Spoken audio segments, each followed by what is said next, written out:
꼭 알아야 할 주요 이슈들을 입체적으로 분석해 쉽게 풀어드리는 이준영입니다. 여러분은 요즘 목돈을 어떻게 만들고 어떻게 굴리고 있나요? 재테크에 조금만 관심이 있으신 분들이라면 요즘처럼 은행의 예금 금리가 낮을 때 은행에 돈을 넣어둔다는 거 그렇게 매력적으로 보이지는 않을 겁니다. 물가 상승률까지 따져본다면 실질 이자율은 제로 수준. 당연히 은행에 돈을 넣어두는 게 내키지가 않죠. 자, 그런데 물가가 오르면 오를수록 더 큰 수익을 낼 수 있는 방법이 있습니다. 채권이라서 안전하게 투자하면서도 물가 상승에 구애받지 않는 방법, 바로 물가채라고 하는데요. 이슈타파에서 알아봤습니다.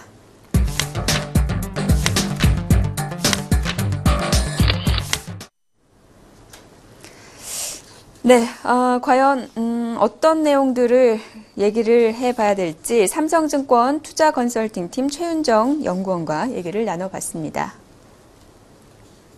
안녕하세요. 보통 이제 여러 가지 채권에 대해서 얘기를 많이 들었었는데 사실 물가 연동 채권, 물가채 이건 시장에서도 그렇게 많이 알려지지는 않았습니다. 상당히 생소한데요. 물가채라는 게 어떤 채권인가요? 네, 물가 연동 국채는 원금과 이자가 소비자 물가 지수에 연동돼서 실질 가치가 보전이 되는 그런 채권이라고 할 수 있습니다. 일반적으로 알려져 있는 명목 국채는 소비자 물가 지수가 상승하게 되면은 실질 가치가 하락하는 구조인데요. 이 채권은 소비자 물가 지수가 상승함에 따라 원금과 이자가 같이 상승하기 때문에 실질 구매력이 보전이 됩니다. 따라서 물가 상승에 대비할 수 있는 자산이라고 볼 수 있습니다. 물가 연동 국채는 국내에 2007년에 발행이 처음 되었는데요. 당시 유동성 부족과 초기 시장 형성의 어려움으로 인해서 발행 2008년부터 잠정적으로 보류되었다가 인플레이션 해지 수단의 필요성이 점차 증가하면서 2010년 6월부터 다시 재발행하게 되었습니다. 보통 이제 채권이 주는 그 수익률하고는 같은 구조네요. 네. 원금에다가 이자를 주는 거. 네. 근데 이제 보통 채권은 아무래도 이자가 좀 낮다 보니까 물가 상승률이 높으면 그만큼 수익이 오히려 이제 반대로 돼서 마이너스 효과가 될 수도 있을 텐데 이건 물가가 오른 만큼 그만큼 네. 돈을 더 준다. 네. 실질 구매력 보장이 필요하다라는 얘기를 지금 해주셨는데 네. 그게 왜 이렇게 좀 중요한 건가요? 향후 저금리와 저성장 그리고 높은 물가가 지속될 가능성이 높아짐에 따라서 인플레이션에 대한 대비가 필요합니다. 특히나 노령화 사회로 진입하면서 은퇴 연령은 점차 낮아지고 있어서 은퇴 자산 설계 시 인플레이션 대비가 중요한 시점이라고 볼 수 있는데요. 네. 물가채 같은 경우에는 인플레이션 환경 하에서 그 방어 능력이 물가 상승 방어 능력이 높다는 점에서 포트폴리오에 편입할 필요성이 증가하고 있습니다. 그 물가채의 가장 큰 매력이라고 한다면 어떤 걸까요? 예, 물가 채권 같은 경우에는 이름에서 알 수 있다시피 물가 상승 시 상승 시 방어 능력이 뛰어난 채권이라고 보실 수 있습니다. 네. 인플레이션 환경 하에서 물가 상승 방어 능력이 가장 높은 자산은 사실 원자재 선물인데요. 이 자산은 가격 변동성이 높다는 점에서 개인 투자자들이 접근하기가 사실 어려운 그런 특징이 있고요. 네. 하지만 물가 채권 같은 경우는 가격 변동성도 낮고 인플레이션 발생했을 때 실질적으로 80% 이상이 양의 성과를 냈던 것을 감안하면은 네. 물가 상승에 대한 방어 능력과 그리고 개인 투자자들의 접근 능력까지 고려한 현실적인 대안이라고 생각합니다. 지금 이런 사실 인플레이션은 계속 있기 마련이고 그렇게 본다면 채권을 투자하시는 분들이라면 분명 다른 채권보다 이 물가채에다가 투자를 하는 게 훨씬 더 이득일 것 같은데 2007년도에 처음 발행이 된 후에 그렇게 시장이 커지지는 못했다고 말씀해 주셨어요. 왜 그런 겁니까? 아무래도 초기 시장이 형성되는 데 있어서는 개인 투자자들이 그때 당시에는 접근할 수 있는 길이 열려 있지 않았고요. 네. 채권 시장은 장외 거래가 일반적으로 이루어지고 기관 투자자들의 거래가 일반적으로 이루어져서 100억 이상의 거래가 되는 것이 일반적이고요. 개인 투자자들 같은 경우에는 올해부터 그 물가채 입찰을 참여할 수 있게 되면서 그리고 그 단위가 100만 원에서 10만 원으로 하향 조정화되면서 참여할 수 있는 길이 열렸다고 보시면 되겠습니다.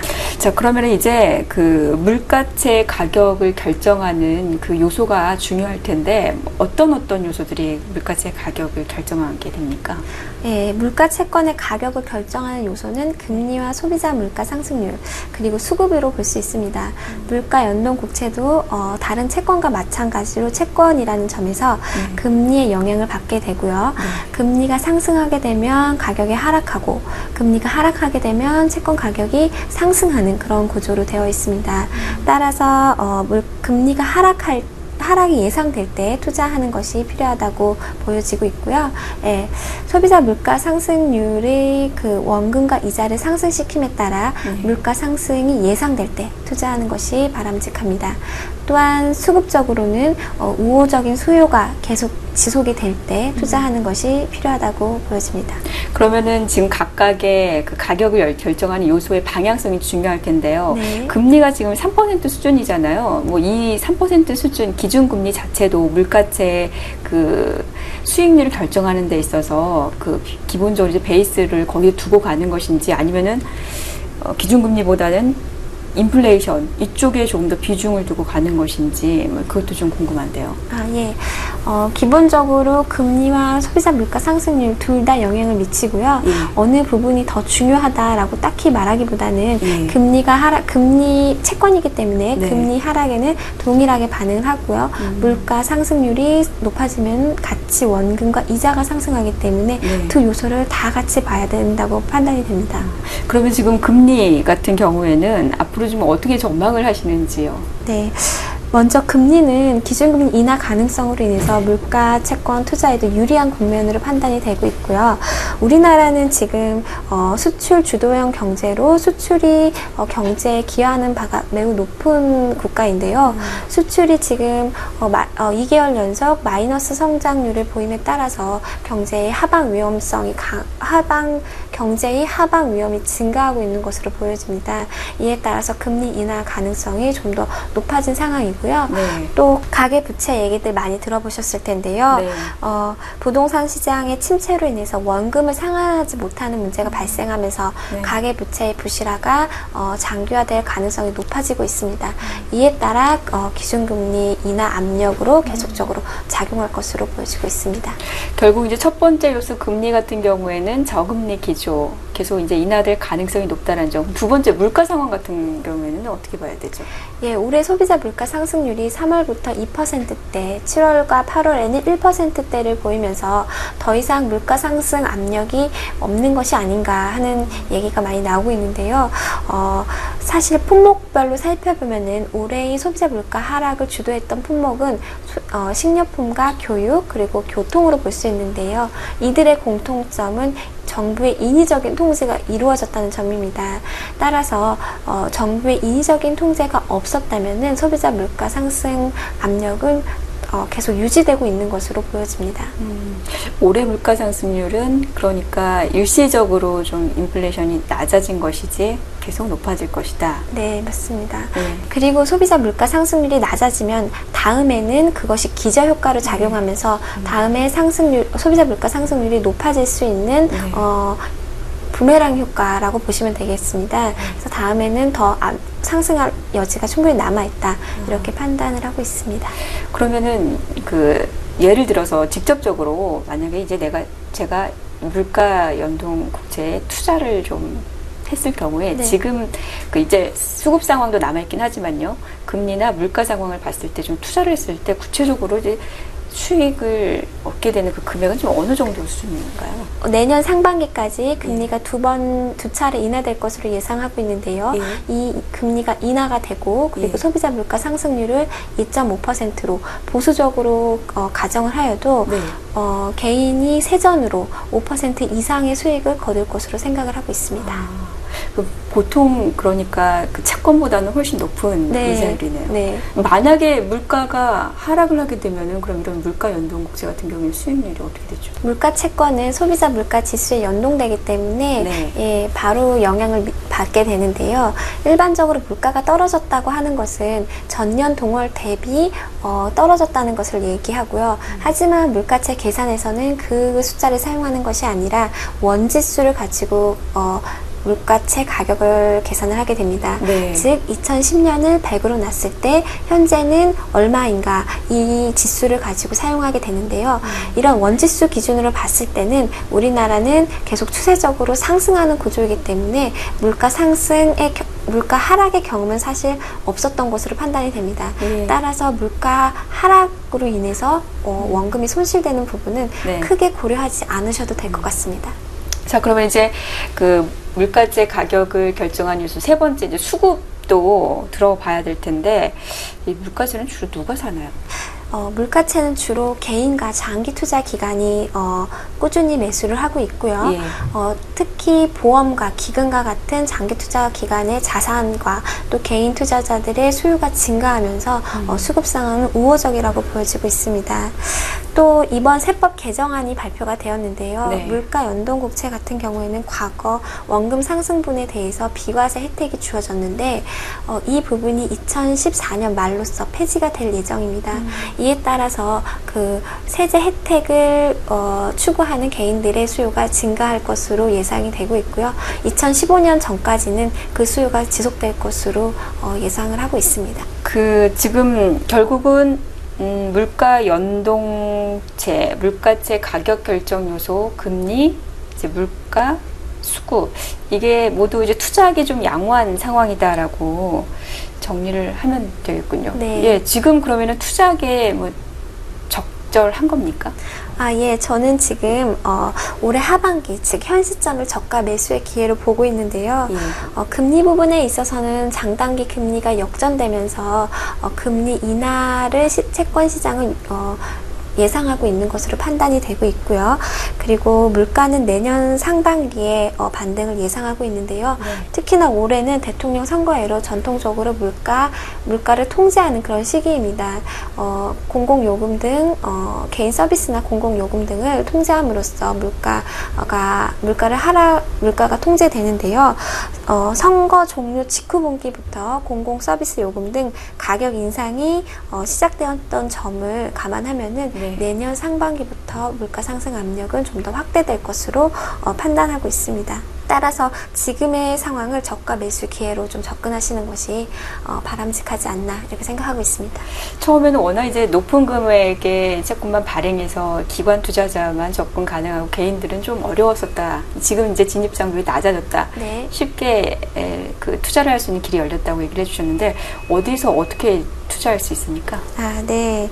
올해 그 기획재정부에서 물가채 일반인 시장 참여를 시작하고 나서부터 개인들은 증권사 등 국고채 전문 딜러를 통해서 입찰에 들어가실 수 있고요. 즉 쉽게 말씀드리자면 증권사에 가셔가지고 물가채를 입찰하겠다라는 의지를 말씀해 주시면은 증권사에서 입찰을 대행해 주시고 그에 따라서 물가채를 매수할 수 있습니다.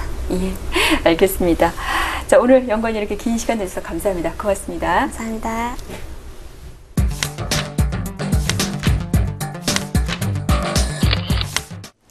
물가채가 발행된 지 5년, 일반 투자자에게는 생소하지만 이미 물가채는 슈퍼리치 관심의 대상이었습니다. 인플레이션 해지에 세금 혜택까지 가능한 물가채는 지금 기준금리 동결과 글로벌 위험자산 선호 강화 현상이 나타나면서 채권 시장이 약세로 돌아선 가운데 투자 대안으로 떠오르고 있다고 하는데요. 실제로 현장에서는 지금 물가채가 어느 정도 매매가 되고 인기를 끌고 있을까요? 자, 오늘 삼성증권 S&I 강남 파이낸스 센터 남경욱 팀장과 직접 얘기를 나눠보도록 하겠습니다. 팀장님 안녕하세요. 네, 안녕하세요. 예, 남경욱 팀장입니다. 예, 아침이라 좀 매매하시느라고 바쁘셨나 봐요. 아닙니다. 괜찮습니다. 예. 네네네. 최근에 물가채 문의가 좀 많이 있나요? 네, 그러니까 그 물가채 같은 경우에 예. 그 이제 유일하게 지금 우리나라 금융 상품 중에서 그 비과세되는 상품이 현재 이제 주식하고 이제 보험입니다. 네. 근데 최근 이제 주식 같은 경우에는 이제 그 어떻게 보면 리스크가 좀 높고 수익이 좀 높게 기대할 수 있는데 또 이 보험 같은 경우에는 또 기간이 또 10년 이상을 유지해야 되는 그런 이제 문제가 좀 있잖아요. 네. 근데 이제 물가채 같은 경우에는 물론 이제 그 10년이라는 기간이지만 그 10년 이내에 충분히 그 중간에 이제 여러 가지 이제 매매 차익이나 그 이제 이자 수익을 추구하면서 그 수익을 추구할 수 있고 일단 정부에서 발행한 채권이라서 이제 완전성을 가미했기 때문에 그 상당히 이제 고객님 이제 수요가 많으시고요. 이제 특히나 이번에 이제 그 이 세법 개정안이 발표가 됐지 않습니까? 지난달에. 예, 예. 이제 이러면서 이 물가채에 대한 그 이 비과세 혜택이 상당 부분 이제 줄어들게 되는 그런 현상입니다. 이제 아시겠지만 그 뭐 2015년 1월 1일부터 발행분에 대해서는 이 지금까지 비과세 혜택을 줬던 이 원금 상승분이 이제 그 과세가 되는 거죠. 상당히 큰 이슈입니다. 이 부분은. 그래서 실제 그 8월 8일 이후에 이 기획재정부에서 세법 개정안 발표 이후에 네. 그 많은 거액 자산가분들이 물가치에 대한 관심이 많았고 예. 실제 많은 투자를 하고 있는 상황입니다. 주로 어떤 분들이 문의를 해 오시나요?